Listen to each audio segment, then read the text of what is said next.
En este primer video introductorio al tema de calorimetría, voy a hacer algunas aclaraciones sobre elementos que conceptualmente son muy diferentes, aunque están asociados. Básicamente la idea de temperatura y de calor.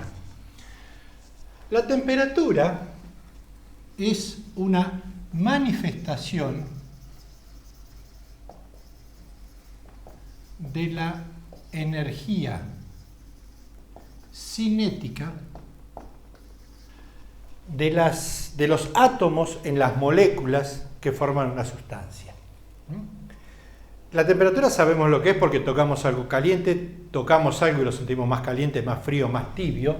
Lo percibimos a través básicamente de los sentidos y lo podemos medir obviamente con un termómetro. Cuando yo caliento algo, cuando le doy calor, que ahora vamos a ver qué es el calor, normalmente puedo esperar o notar un aumento de la temperatura. Esto es que los átomos en las moléculas que forman esa sustancia se mueven o vibran con más velocidad, con más intensidad. Por eso tienen más energía cinética y de ahí asociamos esa energía cinética con la temperatura. Aunque la temperatura no es energía. En el tema de termometría, nosotros vamos a usar siempre temperaturas en grados centígrados, que es la escala que se usa para nosotros cotidianamente. La escala Celsius o escala centígrada, que tiene dos puntos particulares. Uno es el punto donde el hielo se funde o el agua se congela, o se solidifica, esos son los 0 grados centígrados, y otro es el punto donde el agua ebulle, ¿sí? Donde el agua hierve. En condiciones normales de presión, de temperatura, a nivel del mar, etc. Hay toda una definición para ambos puntos, bastante elaborada, discutida, etc. Bueno, entre esas dos temperaturas, nosotros dividimos esa variación en 100 pedacitos que son los grados centígrados. Hay otra escala que es la escala Kelvin, que es una escala de temperaturas absolutas, donde nuestros 0 grados, o sea, el punto de fusión del hielo o congelamiento del agua, perdón, es 273,16 grados Kelvin. Esta escala tiene un 0 absoluto, 0 grados Kelvin, no tiene temperaturas negativas, porque 0 grados Kelvin implica que los átomos dentro de las moléculas no vibran, han dejado de vibrar. Eso corresponde a menos 273,16 grados centígrados, lo que se denomina el 0 absoluto. Esta escala comparte con la escala Celsius el tamaño de la unidad. El punto de ebullición del agua es 373,16 grados Kelvin. Quiere decir que un aumento de temperatura, una variación de temperatura de 1 grado centígrado equivale a una variación de temperatura de 1 grado Kelvin. ¿Está? Cuando ustedes vean un dato como un calor específico, que vamos a suponer el calor específico del agua, que es 1 caloría sobre grado centígrado, es lo mismo si yo digo que esto es 1 caloría sobre grado Kelvin. Porque acá estoy hablando no de temperatura, sino de una variación de temperaturas. Y son equivalentes estas dos. ¿Sí? Bueno, ahora en un minuto voy a hablar de qué es el calor específico. Pero por ahora quiero señalar eso porque pueden aparecer en cualquiera de estas dos formas. ¿Sí? Una aclaración para este modelo matemático y físico que estamos planteando acá.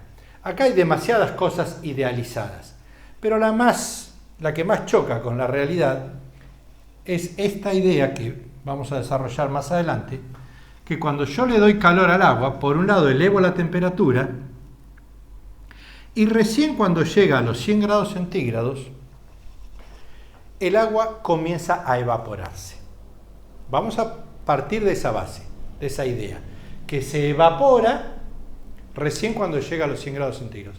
Y sabemos que no es así. Cuando uno lava una prenda y la cuelga a secar, la temperatura ambiente está lejos de estos 100 grados, sin embargo la prenda se seca, el agua se evapora.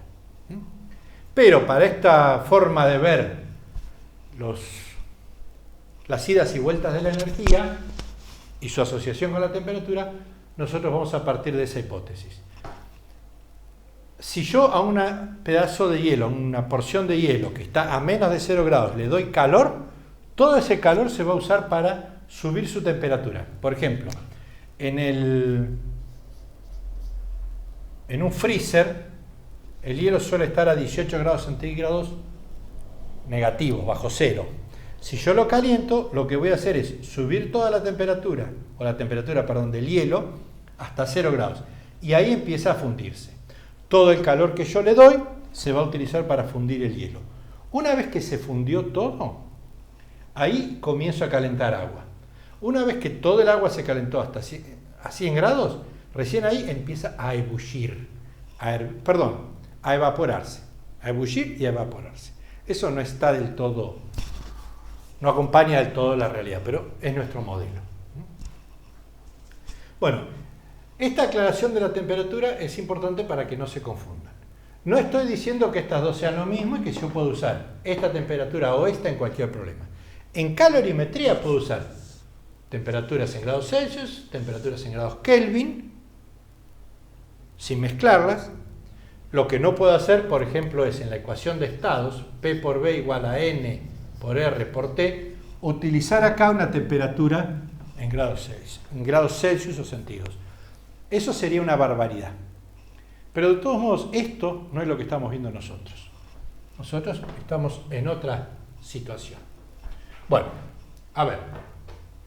Ahora vamos a hablar de lo que es el calor. El calor es una forma de energía. Cuando yo le doy calor a un cuerpo, le estoy transfiriendo energía. ¿Cómo? Exponiéndolo, poniéndolo en contacto con lo que se llama una fuente caliente, con algo más caliente que el cuerpo, el calor fluye hacia el cuerpo más frío. Lo puedo hacer mediante fricción, o sea, le estoy dando energía mecánica que se va a traducir en calor. Lo puedo hacer golpeándolo a los mazazos o con ondas. ¿Qué es lo que hace un microondas? Cuando yo pongo algo en el microondas y caliento comida, toco el microondas de afuera y no noto que esté caliente como un horno a gas. Sin embargo, yo le transmití energía a la comida que se va a manifestar como un aumento de temperatura. Quiere decir, en definitiva, le transmití calor. No es calor. Le transmití energía que produjo un aumento de temperatura. No es calor. Le transmití energía electromagnética. ¿Sí? Bueno, vamos a aclarar esto de el calor específico. Supónganse que yo quiero calentar este tornillo o este. Son dos bulones muy similares. Sin embargo, es obvio que para calentar el más grande, el más pesado, el que tiene más masa, voy a necesitar más calor. ¿Por qué? Porque tiene más materia, más masa. El calor que yo le entrego a un cuerpo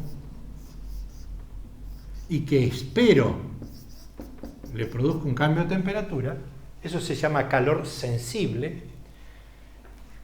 Ese calor, si se lo doy al cuerpo, si yo, entre comillas, lo caliento, lo considero positivo. Eso va a producir un aumento de temperatura que es proporcional a una característica del cuerpo, que se llama capacidad calorífica.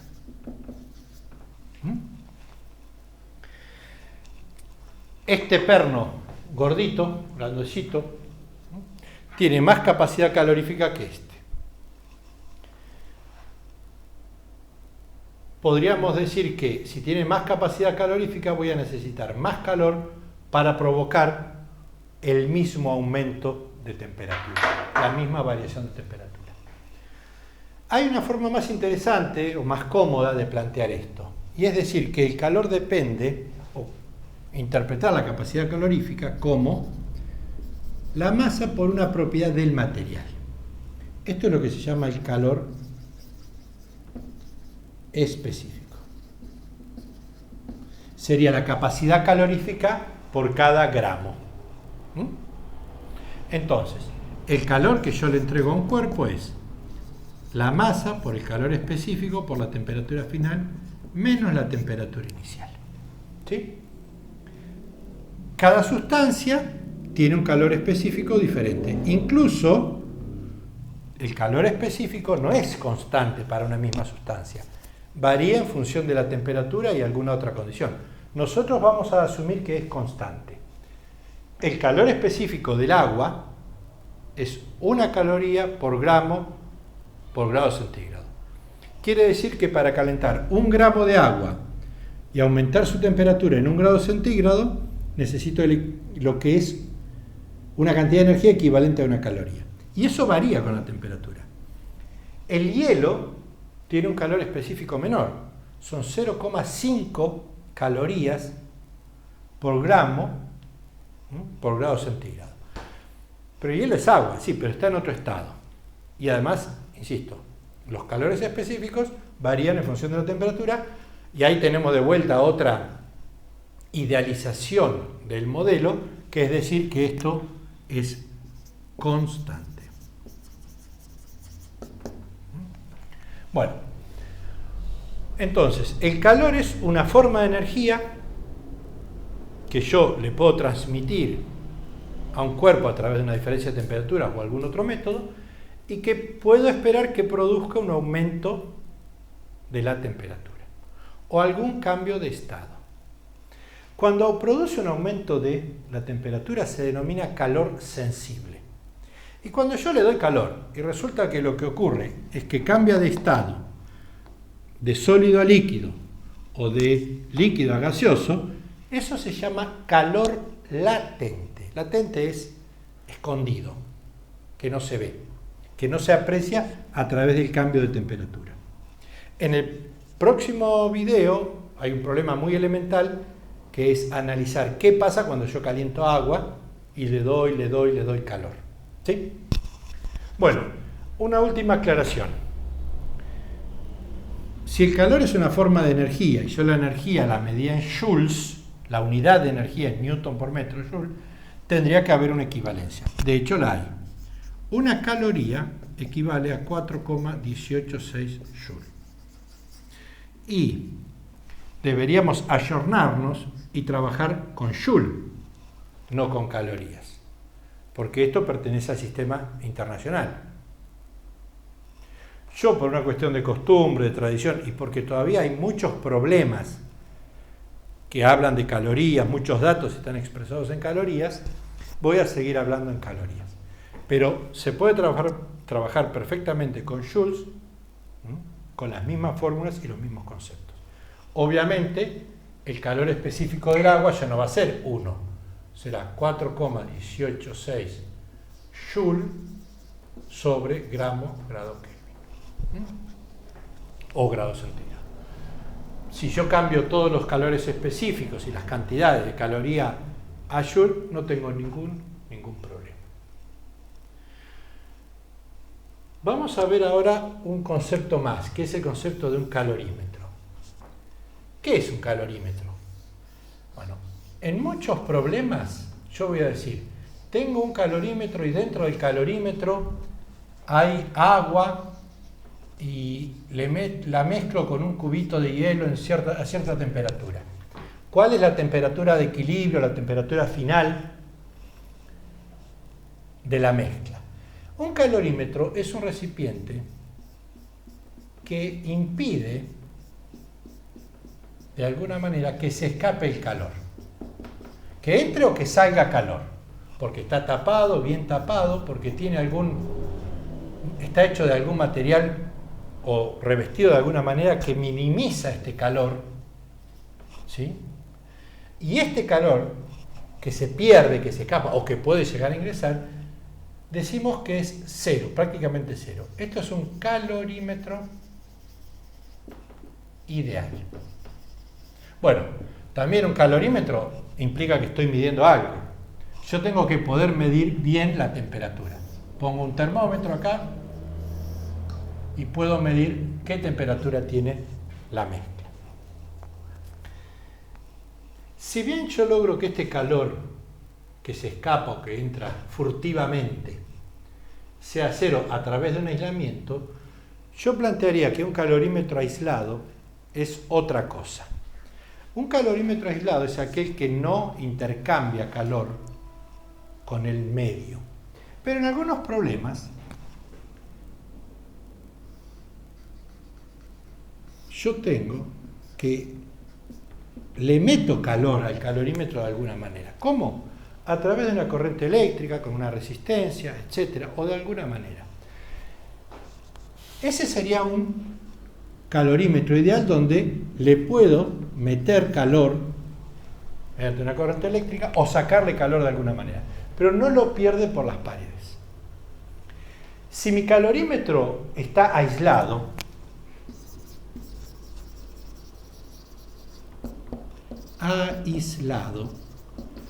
para mí significa que no tiene ningún intercambio de calor ni de otro tipo de energía con el medio. No hay resistencia. Y además trataremos de que sea ideal, que no le entre nada de energía ni se le vaya la energía por las paredes. ¿Sí? El concepto de aislado tiene que ver con eso, con la idea de intercambiar energía con el exterior, con el medio. Si está aislado, no hay intercambio de energía. Si no está aislado, el intercambio de energía es a través de algún dispositivo que obviamente me permita controlar o medir cuánto calor, cuánta energía le estoy dando a ese calorímetro o quitando. Después hay otro concepto que yo lo voy a aclarar en un problema, que es el equivalente en agua de un calorímetro, porque el calorímetro de algo está hecho, de vidrio, de aluminio, de plástico, de lo que sea.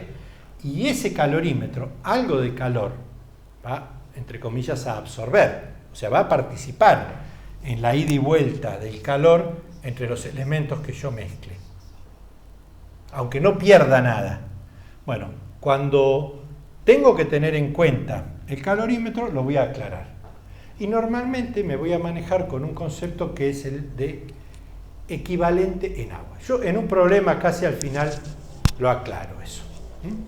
Bueno, estos son los elementos más básicos y los conceptos más básicos con los que tenemos que trabajar.